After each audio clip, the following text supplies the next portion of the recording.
Oi, gente, tudo bem com vocês? Vamos continuar o nosso estudo do Código de Processo Penal. Hoje nós vamos estudar dos artigos 226 a 281. Vamos lá? Capítulo 7 do reconhecimento de pessoas e coisas. Artigo 226.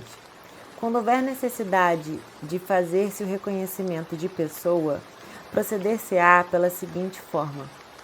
Inciso 1. A pessoa que tiver de fazer o reconhecimento será convidada a descrever a pessoa que deva ser reconhecida. Inciso 2.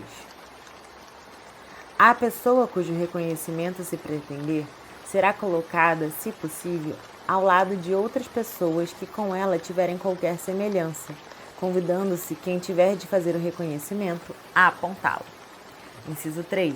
Se houver razão para recear que a pessoa chamada para o reconhecimento, por efeito de intimidação ou outra influência, não diga a verdade em face da pessoa que deve ser reconhecida, a autoridade providenciará para que esta não veja aquela. Inciso 4. Do ato de reconhecimento, lavrar-se-á auto pormenorizado, subscrito pela autoridade, pela pessoa chamada para proceder ao reconhecimento e por duas testemunhas presenciais. Parágrafo único. O disposto no inciso 3 deste artigo não terá aplicação na fase da instrução criminal ou em plenário de julgamento. Artigo 227. No reconhecimento de objeto, proceder-se-á com as cautelas estabelecidas no artigo anterior, no que for aplicável. Artigo 228. Se várias forem as pessoas chamadas a efetuar o reconhecimento de pessoa ou de objeto, cada uma fará a prova em separado, evitando-se qualquer comunicação entre elas. Capítulo 8. Da acareação. Artigo 229. A acareação será admitida entre acusados, entre acusado e testemunha, entre testemunhas, entre acusado ou testemunha e a pessoa ofendida e entre pessoas ofendidas, sempre que divergirem em suas declarações sobre fatos ou circunstâncias relevantes. Parágrafo único. Os acareados serão reperguntados para que expliquem os pontos de divergência, reduzindo-se a termo o ato de acareação. Artigo 230. Se ausente alguma testemunha cujas declarações divirjam das de outra que esteja presente, a esta se darão a conhecer os pontos da divergência, consignando-se no auto o que explicar ou observar. Se subsistir a discordância, expedir-se-á precatória a autoridade do lugar onde resida a testemunha ausente, transcrevendo-se as declarações desta e as da testemunha presente nos pontos que divergirem, bem como o texto do referido auto, a fim que se complete a diligência, ouvindo-se a testemunha ausente, pela mesma forma estabelecida para a testemunha presente. Esta diligência só será realizada quando não importe demora prejudicial ao processo e o juiz a entenda conveniente. Capítulo 9. Dos documentos. Artigo 231. Salvo os casos expressos em lei, as partes poderão apresentar documentos em qualquer fase do processo. Artigo 232. Consideram-se documentos quaisquer escritos, instrumentos ou papéis públicos ou particulares. Parágrafo único. A fotografia do documento devidamente autenticada se dará o mesmo valor do original. Artigo 233. As cartas particulares interceptadas ou obtidas por meios criminosos não serão admitidas em juízo. Parágrafo único. As cartas poderão ser exibidas em juízo pelo respectivo destinatário para a defesa de seu direito, ainda que não haja consentimento do signatário. Artigo 234. Se o juiz tiver notícia da existência de documento relativo a ponto relevante da acusação ou da defesa, providenciará, independentemente de requerimento de qualquer das partes, para sua juntada aos autos, se possível. Artigo 235. A letra e firma dos documentos particulares serão submetidas a exame pericial, quando contestada a sua autenticidade. Artigo 236. Os documentos em língua estrangeira, sem prejuízo de sua juntada imediata, serão, se necessário, traduzidos por tradutor público ou, na falta, por pessoa idônea nomeada pela autoridade. Artigo 237. As públicas formas só terão valor quando conferidas com o original em presença da autoridade. Artigo 238. Os documentos originais, juntos a processo findo, quando não exista motivo relevante que justifique a sua conservação nos autos, poderão, mediante requerimento e ouvido o Ministério Público, ser entregues à parte que os produziu, ficando o traslado nos autos. Capítulo 10. Dos indícios. Artigo 239. Considera-se indício a circunstância conhecida e provada que, tendo relação com o fato, autorize por indução concluir-se a existência de outra ou outras circunstâncias. Capítulo 11. Da busca e apreensão. Artigo 240. A busca será domiciliar ou pessoal. Parágrafo 1º. Proceder-se-á à busca domiciliar quando fundadas razões a autorizem para a. Prender criminosos. B. Apreender coisas achadas ou obtidas por meios criminosos. C. Apreender instrumentos de falsificação ou de contrafação e objetos falsificados ou contrafeitos. D. Apreender armas e munições, instrumentos utilizados na prática de crime ou destinados a fim delituoso. E. Descobrir objetos necessários à prova de infração ou à defesa do réu. F. Apreender cartas, abertas ou não, destinadas ao acusado ou em seu poder, quando haja suspeita de que o conhecimento do seu conteúdo possa ser útil à elucidação do fato.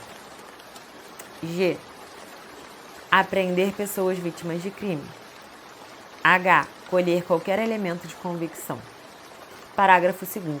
Proceder-se-á à busca pessoal quando houver fundada suspeita de que alguém oculte consigo arma proibida ou objetos mencionados nas letras B a F e letra H do parágrafo anterior. Artigo 241. Quando a própria autoridade policial ou judiciária não a realizar pessoalmente, a busca domiciliar deverá ser precedida da expedição de mandado. Artigo 442. A busca poderá ser determinada de ofício ou a requerimento de qualquer das partes. Artigo 243. O mandado de busca deverá, inciso 1, indicar, o mais precisamente possível, a casa em que será realizada a diligência e o nome do respectivo proprietário ou morador, ou, no caso de busca pessoal, o nome da pessoa que terá de sofrê-la ou os sinais que a identifiquem. Inciso 2. Mencionar o motivo e os fins da diligência. Inciso 3. Ser subscrito pelo escrivão e assinado pela autoridade que o fizer expedir. Parágrafo 1º. Se houver ordem de prisão, constará do próprio texto do mandado de busca. Parágrafo 2º. Não será permitida a apreensão de documento em poder do defensor do acusado, salvo quando constituir elemento de corpo de delito. Artigo 244. A busca pessoal independerá de mandado, no caso de prisão ou quando houver fundada suspeita de que a pessoa esteja na posse de arma proibida ou de objetos ou papéis que constituam um corpo de delito, ou quando a medida for determinada no curso de busca domiciliar. Artigo 245. As buscas domiciliares serão executadas de dia, salvo se o morador consentir que se realizem à noite e, antes de penetrarem na casa, os executores mostrarão e lerão o mandado ao morador ou a quem o represente, intimando-o em seguida a abrir a porta. Parágrafo 1º. Se a própria autoridade der a busca, declarará previamente sua qualidade e o objeto da diligência. Parágrafo 2º. Em caso de desobediência, será arrombada a porta e forçada a entrada. Parágrafo 3º. Recalcitrando o morador, será permitido o emprego de força contra coisas existentes no interior da casa para o descobrimento do que se procura. Parágrafo 4º. Observar-se-á o disposto nos parágrafos 2º e 3º quando ausentes os moradores, devendo neste caso ser intimado a assistir à diligência qualquer vizinho, se houver e estiver presente. Parágrafo 5º. Se é determinada a pessoa ou coisa que se vai procurar, o morador será intimado a mostrá-la. Parágrafo 6º. Descoberta pessoa ou coisa que se procura, será imediatamente apreendida e posta sob custódia da autoridade ou de seus agentes. Parágrafo 7º. Fim da diligência, os executores lavrarão um auto circunstanciado, assinando-o com 2 testemunhas presenciais, sem prejuízo do disposto no parágrafo 4º. Artigo 246. Aplicar-se-á também o disposto no artigo anterior quando se tiver de proceder à busca em compartimento habitado ou em aposento ocupado de habitação coletiva ou em compartimento não aberto ao público, onde alguém exercer profissão ou atividade. Artigo 247. Não sendo encontrada a pessoa ou coisa procurada, os motivos da diligência serão comunicados a quem tiver sofrido a busca, se o requerer. Artigo 248. Em casa habitada, a busca será feita de modo que não moleste os moradores mais do que o indispensável para o êxito da diligência. Artigo 249. A busca em mulher será feita por outra mulher, se não importar retardamento ou prejuízo da diligência. Artigo 250.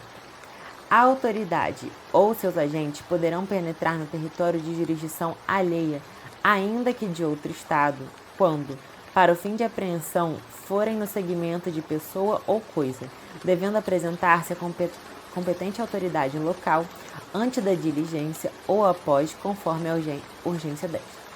Parágrafo 1º. Entender-se-á que a autoridade ou seus agentes vão em seguimento de pessoa ou coisa quando a. Tendo conhecimento direto de sua remoção ou transporte, a seguirem sem interrupção, embora depois a percam de vista. B. Ainda que não a tenham avistado, mas sabendo, por informações fidedignas ou circunstâncias indiciárias, que está sendo removida ou transportada em determinada direção, forem ao seu encalço. Parágrafo 2º.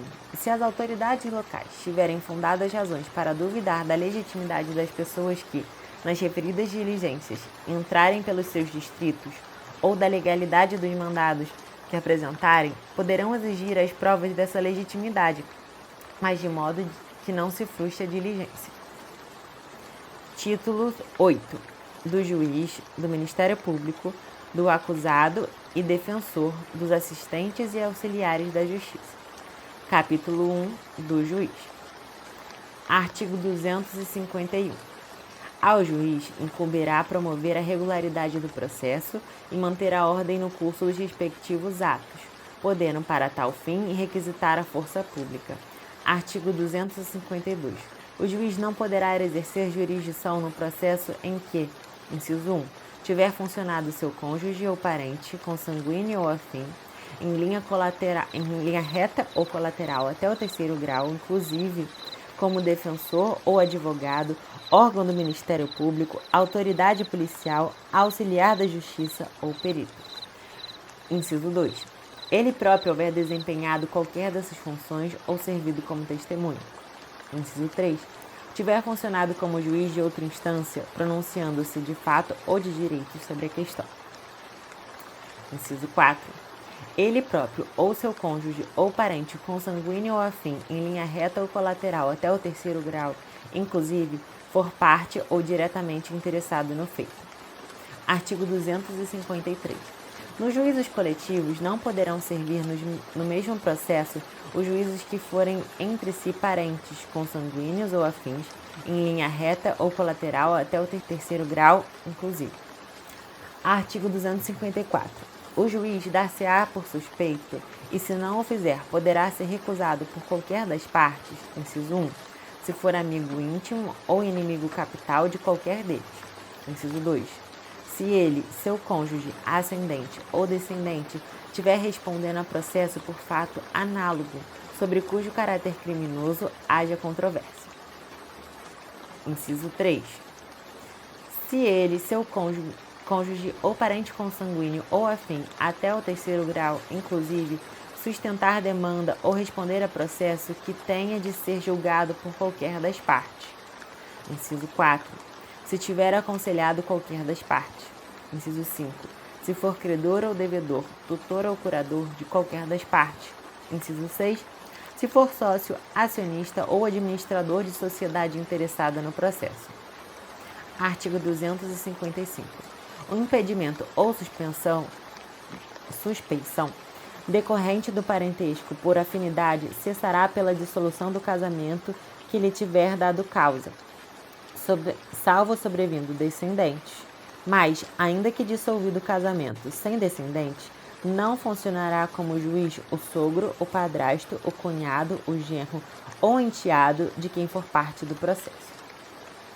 Artigo 256. A suspeição não poderá ser declarada nem reconhecida quando a parte injuriar o juiz ou, de propósito, der motivo para criá-la.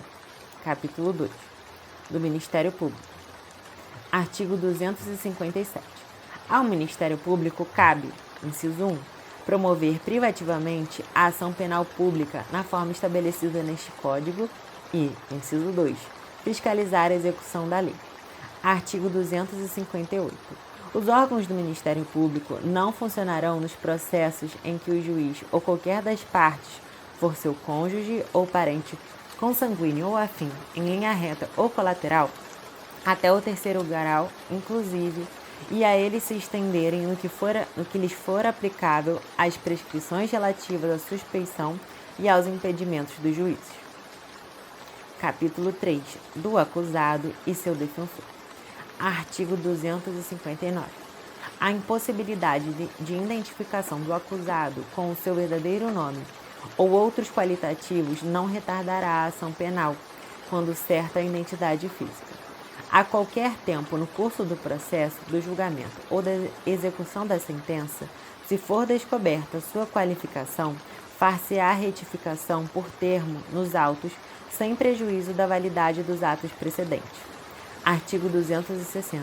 Se o acusado não atender à intimação para o interrogatório, reconhecimento ou qualquer outro ato que, sem ele, não possa ser realizado, a autoridade poderá mandar conduzi-lo à sua presença. Parágrafo único. O mandado conterá, além da ordem de condução, os requisitos mencionados no artigo 352, no que lhe for aplicável. Artigo 261. Nenhum acusado, ainda que ausente ou foragido, será processado ou julgado sem defensor. Parágrafo único. A defesa técnica, quando realizada por defensor público ou dativo, será sempre exercida através de manifestação fundamentada. Artigo 262. Ao acusado menor, dar-se-á curador. Artigo 263. Se o acusado não o tiver, ser-lhe-á nomeado defensor pelo juiz, ressalvado seu direito de, a todo tempo, nomear outro de sua confiança ou a si mesmo defender-se, caso tenha habilitação. Parágrafo único. O acusado que não for pobre será obrigado a pagar os honorários do defensor dativo arbitrados pelo juiz. Artigo 264.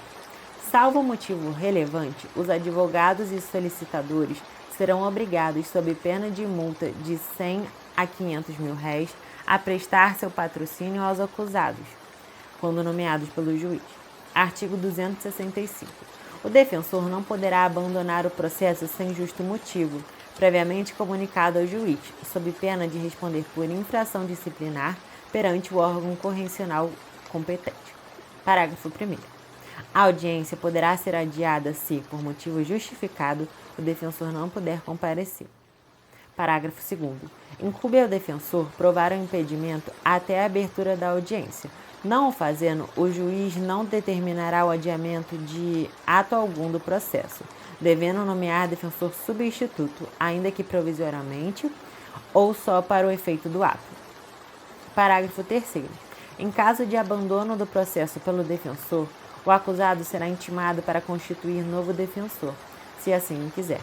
E, na hipótese de não ser localizado, será nomeado defensor público ou advogado dativo para sua defesa. Artigo 266. A constituição de defensor independerá de instrumento de mandato, se o acusado o indicar por ocasião do interrogatório. Artigo 267. Nos termos do artigo 252, não funcionarão como defensores os parentes do juiz. Capítulo 4 dos assistentes. Artigo 268.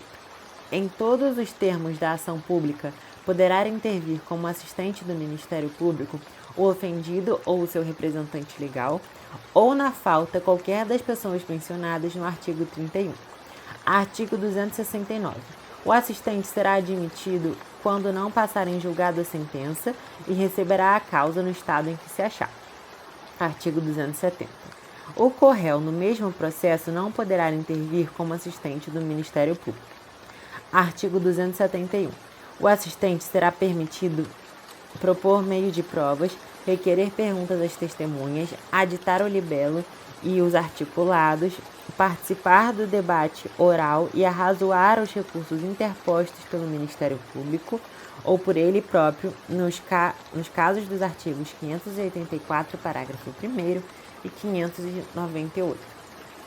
Parágrafo 1º.